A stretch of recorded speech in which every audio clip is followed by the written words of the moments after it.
చూస్తున్నాం. గుంటూరు పశ్చిమ నియోజకవర్గం ఎమ్మెల్యే మద్దాలి గిరి రెంటికి చెడ్డ రేవడిగా మారారా? గత ఎన్నికల్లో టీడీపీ నుంచి గెలిచిన ఆయన వైసీపీ అధికారంలోకి రాగానే జెండా మార్చారు. సైకిల్కి గుడ్ బై చెప్పి అసెంబ్లీలో వైసీపీ అనుబంధ సభ్యుడిగా కొనసాగుతున్నారు. అయితే ఇప్పుడు ఆయన నియోజకవర్గానికి వైసీపీ ఇన్ఛార్జిగా మంత్రి విడుదల రజనీని ప్రకటించారు ముఖ్యమంత్రి జగన్మోహన్ రెడ్డి. ఇది మద్దాలగిరికి బిగ్ షాక్ గా మారింది.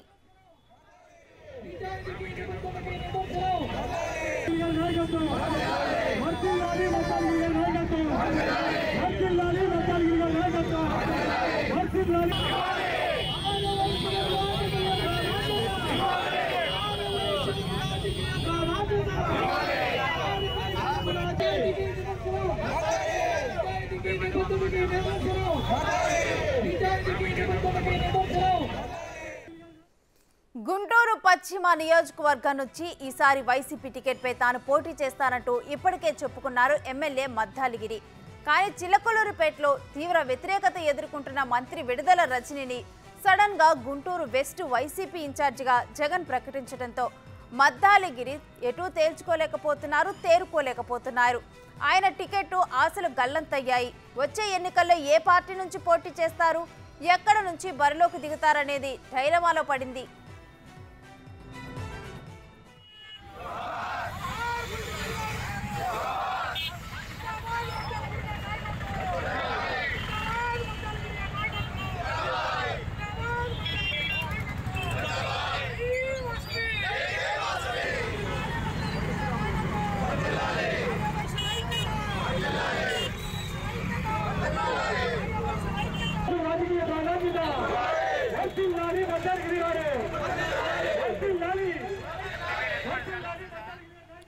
ఎమ్మెల్యే మద్దాలిగిరికి న్యాయం చేయాలంటూ ఆర్యవైశ్య సామాజిక వర్గ నాయకులు రోడ్డెక్కారు. గుంటూరులో రోడ్డుపై బైఠాయించి ఆందోళన చేస్తున్నారు. గుంటూరు వెస్ట్ నియోజకవర్గానికి ఇన్ఛార్జిగా మంత్రి విడుదల రజనీ నియామకాన్ని ముఖ్యమంత్రి జగన్మోహన్ రెడ్డి వెనక్కి తీసుకోవాలని నినాదాలు చేస్తున్నారు. ఆర్యవైశ్య సామాజిక వర్గ నాయకులకు రాజకీయ ప్రాధాన్యం కల్పించాలని డిమాండ్ చేస్తున్నారు.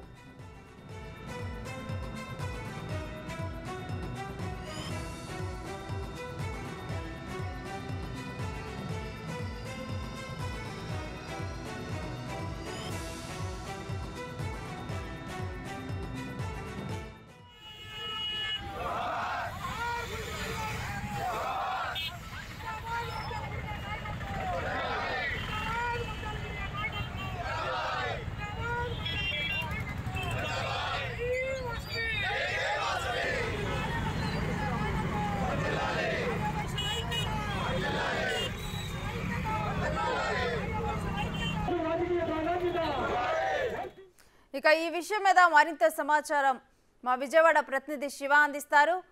శివ, వైసీపీ నిర్ణయాలతో మద్దాలి పరిస్థితి ఏంటి ప్రెజెంట్? చూసుకుంటే వైఎస్ఆర్సీపీలో రోజుకో నిర్ణయం తీసుకుంటున్న పరిస్థితి కనిపిస్తోంది. ఆ పార్టీకి సంబంధించిన ఎమ్మెల్యేలు, మంత్రులకు సంబంధించి కూడా షాకుల మీద షాకులు పార్టీ ఇస్తుంది. తాజాగా చూసుకుంటే 5 రోజుల క్రితం కూడా ఏపీ సీఎం జగన్మోహన్ రెడ్డి దాదాపుగా గుంటూరు, ప్రకాశం, విశాఖపట్నం ఈ 3 జిల్లాలకు సంబంధించి కూడా 11 నియోజకవర్గాలకు సంబంధించి కూడా అభ్యర్థులకు సంబంధించి మార్పులు చేర్పులు చేసిన పరిస్థితి కనిపించింది. దీంట్లో 5 శాసనసభ్యులకు సంబంధించి కూడా వారిని ఎక్కడా కూడా స్థానచలనం కలిగించిన పరిస్థితి కనిపించలేదు. వారికి ఎవరికి కూడా ప్లేస్మెంట్ ఇవ్వలేదు. సో ఈ నేపథ్యంలోనే మద్దాలగిరికి సంబంధించి కూడా 3 రోజులుగా ముఖ్యమంత్రి కార్యాలయం అపాయింట్మెంట్ కోరుతా ఉన్నారు. కానీ ముఖ్యమంత్రి కార్యాలయానికి సంబంధించి ఎటువంటి సమాచారం కూడా ఇచ్చిన పరిస్థితి కనిపించలేదు. చిలకలూరుపేట నుంచి కూడా మంత్రి విడుదల రజనీని గుంటూరు పశ్చిమానికి తీసుకురావడంతో కూడా ఈరోజు ఉదయం పొట్టి శ్రీరాములు వర్ధంతి నేపథ్యంలో కూడా ఆర్యవైశ్యులు, వ్యాపారస్తులు కూడా ఒక్కసారిగా గుంటూరులో రోడ్డు మీదకి వచ్చి భారీ ఎత్తున కూడా ధర్నా నిర్వహించడం, అలాగే ప్రభుత్వానికి వ్యతిరేకంగా నినాదాలు చేశారు. మద్దాలగిరికి న్యాయం చేయాలంటూ కూడా ప్రధానంగా డిమాండ్ చేసిన పరిస్థితి కనిపించింది. అయితే వాస్తవానికి చూసుకుంటే 2019 ఎన్నికలకు సంబంధించి కూడా మద్దాలగిరి గుంటూరు పశ్చిమ నియోజకవర్గం నుంచి టీడీపీ తరపున గెలుపొందారు. ఆ తర్వాత వైఎస్ఆర్సీపీ అధికారం రావడంతో కూడా ఆయన తిరిగి వైఎస్ఆర్సీపీకి మద్దతుదారుగా వ్యవహరిస్తున్నారు. ఆయన అప్పటి నుంచి కూడా వైసీపీకి సంబంధించి ఉన్న నేతగానే కనిపిస్తున్నారు. అయితే ఇక్కడ మద్దాలగిరికి సంబంధించి కూడా ఇంతవరకు ఎటువంటి సమాచారం ఇవ్వలేదనేది వారి వర్గం భావనగా కనిపిస్తూ ఉంది. ఎందుకు టికెట్ కేటాయించలేదు, టికెట్ కేటాయించ కూడా ప్రధానమైన కారణాలు ఏమిటనేది కూడా వారు నిలదీస్తున్నారు. కానీ పార్టీ నాయకుల నుంచి కానీ శ్రేణుల నుంచి కానీ ఎటువంటి సమాచారం లేదనేది వారైతే ఆరోపిస్తున్న పరిస్థితి కనిపిస్తోంది. ఎందుకు మద్దాలగిరిని మార్చాల్సి వచ్చింది? అలాగే గతంలో తెలుగుదేశం పార్టీ నుంచి వైఎస్ఆర్సీపీకి మద్దతు పలికిన సమయంలో కానీ లేకపోతే ముఖ్యమంత్రి సమక్షంలో పార్టీలో చేరుతున్న సమయంలో కూడా తిరిగి టికెట్ ఇస్తానని చెప్పి హామీ ఇచ్చారు. ఆ హామీని ఎందుకు తప్పవలసి వచ్చిందని చెప్పి కూడా వారైతే నిలదీస్తున్న పరిస్థితి కనిపిస్తూ ఉంది. ఇక మరొక వైపు చూసుకుంటే గుంటూరుకు సంబంధించి పశ్చిమ నియోజకవర్గం ఏదైతే డీలిమిటేషన్ తర్వాత ఏర్పడిందో దాదాపుగా 1994 నుంచి ఎవరైతే ఈ నియోజకవర్గానికి సంబంధించి ఎమ్మెల్యే గెలుపుతారో ఆ తర్వాత ఎన్నికల్లో వారు కనబడలేని పరిస్థితి కనిపిస్తూ ఉంది. కేవలం ఒకరిద్దరు మాత్రం 10-15 సంవత్సరాల విరామం తర్వాత తిరిగి రాజకీయాల్లోకి వస్తున్న పరిస్థితి కనిపిస్తూ ఉంది. ప్రధానంగా 1994కు సంబంధించి చూసుకుంటే చెల్లా వెంకటకృష్ణారెడ్డికి గుంటూరు 2 శాసనసభ్యుడిగా కూడా గెలుపొందారు టీడీపీ తరఫున. ఆ తర్వాత ఆయన ఆచూకీ కూడా ఎక్కడా కూడా కనిపించలేదు. ఆ తర్వాత 1999లో శనక్కాయల అరుణ ఆమె కూడా గుంటూరు 2 నుంచి తెలుగుదేశం పార్టీ తరఫున గెలుపొందారు. ఆమె వైద్య శాఖ మంత్రి గారు. తర్వాత ఆమె ఆచూకీ కూడా కనిపించిన పరిస్థితి లేదు. ఆ తర్వాత 2004లో తాటిశెట్టి వెంకట్రావు గుంటూరు 2 శాసనసభ్యులకు గెలుపొందారు. తర్వాత ఆయన కూడా ఎక్కడా కూడా ఆయన ఆచూకీ కనిపించిన పరిస్థితి కనిపించింది. ఆ తర్వాత 2009కి సంబంధించి కూడా ప్రస్తుతం టీడీపీలో ఉన్న మాజీ మంత్రి కన్నా లక్ష్మీనారాయణ గుంటూరు 2 నుంచి 2009లో గెలుపొందారు. ఆయన కూడా మంత్రి అయ్యారు. 2014కు సంబంధించి కూడా తెలుగుదేశం పార్టీ తరఫున ప్రస్తుతం వైఎస్ఆర్సీపీలో ఉన్న మోదుగుల వేణుగోపాల్ రెడ్డి ఎమ్మెల్యేగా గెలుపొందారు. ఆయన ఆచూకీ కూడా ఎక్కడ ఉందో తెలియని పరిస్థితి కనిపిస్తుంది. తాజాగా 2019లో మద్దాలగిరి టీడీపీ తరఫున గెలుపొంది వైఎస్ఆర్సీపీలో చేరారు. కానీ ప్రస్తుతం ఆయనకు సంబంధించి కూడా టికెట్ లేని పరిస్థితి కనిపిస్తుంది. ప్రధానంగా చూసుకుంటే గుంటూరు 2కు సంబంధించి ఎవరైతే పోటీ చేస్తారో వారికి తిరిగి రాజకీయ భవిష్యత్తు కానీ లేకపోతే తిరిగి అదే స్థానంలో పోటీ చేయించే అర్హత మాత్రం గత 30 సంవత్సరాలుగా కూడా ఎక్కడా కూడా కొనసాగుతున్న పరిస్థితి అయితే కనిపించలేదు. ఈ నేపథ్యంలోనే అదే సెంటిమెంటు మద్దాలగిరికి కూడా వర్తించిందా అనే అభిప్రాయం అయితే వ్యక్తమవుతున్న పరిస్థితి కనిపిస్తుంది. కానీ అధికార పార్టీ సీటు మార్చే ముందు కానీ లేకపోతే మార్చుతున్న సమయంలో కానీ ఎందుకు సమాచారం ఇవ్వలేదు? అలాగే భవిష్యత్తులో అధికారంలోకి వస్తే కనుక ఏ రకంగా న్యాయం చేస్తాము ఏమిటి అనేది ఒక భరోసా కూడా ఇచ్చిన పరిస్థితి లేదు. ఖచ్చితంగా మద్దాలగిరికి న్యాయం చేయాలని చెప్పి ఆర్యవైశ్య సోదరులు వ్యాపారస్తులు అయితే రాష్ట్ర వ్యాప్తంగా ఆందోళన చేసేందుకు సిద్ధమవుతున్న పరిస్థితి కనిపిస్తూ ఉంది. మొదటి నుంచి వైఎస్ఆర్సీపీ పూర్తి స్థాయిలో ఆర్యవైశ్యను అనదొక్కే ప్రయత్నం అయితే చేస్తూ ఉందని చెప్పి వారైతే మండిపడుతున్నారు. దాదాపుగా 2 గంటల పాటు వారైతే గుంటూరు మార్కెట్ సెంటర్లో భారీ ఎత్తున ఆందోళన నిరసన చేశారు. పోలీసు అధికారులు సర్ది చెప్పి వారిని ఆందోళన అయితే విరమించిన పరిస్థితి కనిపిస్తూ ఉంది. మరొక వైపు ఆ మద్దాలగిరిని ముఖ్యమంత్రి పిలిచి మాట్లాడతారా లేదా అనే దానికి సంబంధించి అయితే ఎటువంటి స్పష్టత లేదు. అయితే విడుదల రజనీకి ఇక్కడ కేటాయించే ముందర కూడా కనీసం మద్దాలగిరిని కనీసం కాంటాక్ట్ అవ్వలేదు అని చెప్పి తెలుస్తుంది. అంటే ప్రధానంగా చూసుకుంటే ఏదైతే గుంటూరు 2కు సంబంధించి చిలకలూరుపేట నుంచి మద్దాలగిరి స్థానాన్ని రజనీ కేటాయించారు. సో ఎక్కడైతే ఆ స్థానం కేటాయించిన సమయంలో మద్దాలగిరికి ఖచ్చితంగా సమాచారం ఇచ్చి పార్టీ ముఖ్యమైన నేతలు మాట్లాడాల్సిన పరిస్థితి కనిపిస్తూ ఉంది. కానీ మద్దాలగిరికి సంబంధించి మాత్రం పార్టీ నుంచి ఎటువంటి సమాచారం కూడా ఇవ్వలేదనేది ఆయన వర్గీయులు ఉదయం నుంచి కూడా ఆరోపిస్తున్న పరిస్థితిగా కనిపిస్తూ ఉంది. ఒక నియోజకవర్గానికి సంబంధించి మరొకరిని ఇన్ఛార్జికి ఇస్తున్న సమయంలో ఖచ్చితంగా సమాచారం ఇవ్వాలి, లేకపోతే పిలిచి మాట్లాడే ప్రయత్నమైనా చేయాలి.